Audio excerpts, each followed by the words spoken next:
Welcome back to Kareem in My English, everyone. Before we start, I have a few questions for you. Do you like money? Do you need money? Do you have problems managing money? Do you believe money is the root of all evil? Well, whatever your answer is, today we're going to talk about 5 phrasal verbs you can use to talk about money. Phrasal verb number 1 is to cut back. To cut back means to reduce the amount of money you spend, which is very important for managing money. Let's see some examples. After losing his job, Jeff had to cut back on non-essential purchases. We need to cut back on eating out and learn to actually cook. The company decided to cut back on overheads and moved to a smaller office.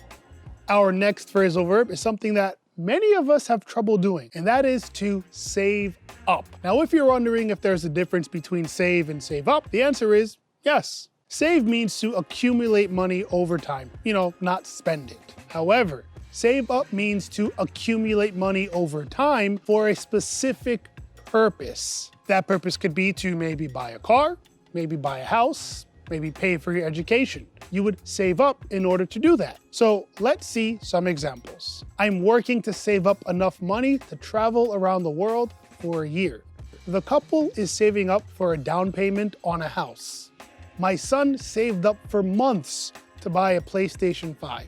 The next phrasal verb is something that I'm sure all of us have done at least once, and we hate doing it. That phrasal verb is cough up. It's damn planes, man. Like, everyone has their own personal plane out here. When you cough up cash or a certain amount of money, this means you pay or spend this money on something when you really don't want to. Typically because you have to. Let's say you get a speeding ticket for $500. You don't want to pay this, but you have to, or else you're gonna be thrown in jail. This is a situation where you would have to cough up $500. Where are my pictures of my examples?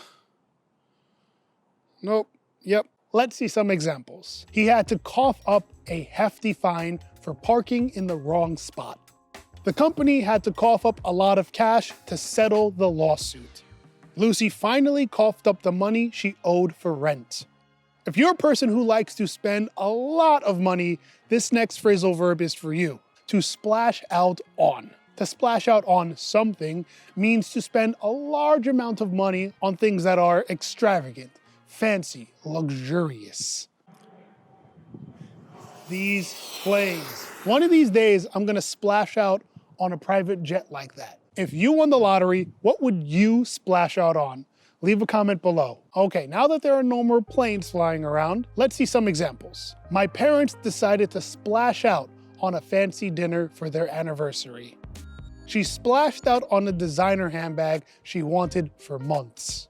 Once a year, I'll splash out on a nice vacation for myself. Our final phrasal verb is something that we all hate and could happen if you splash out a little bit too much. That phrasal verb is to run out of. To run out of money means to spend all your money. You probably know people go to Vegas and gamble all their money away, and then they have no money to go back home. They ran out of money. Let's see some examples. I need to go to the ATM. I've run out of cash.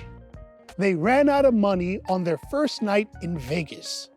Be careful not to run out of money when traveling abroad. Now that we've seen these 5 phrasal verbs, I have a small task for you. I'm going to show you 5 sentences. Your task is to rewrite each sentence using the correct phrasal verb from today's video. Make sure you pause the video to give yourself time to think.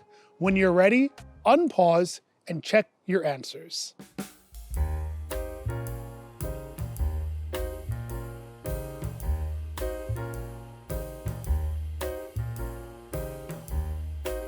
Nice work, everyone.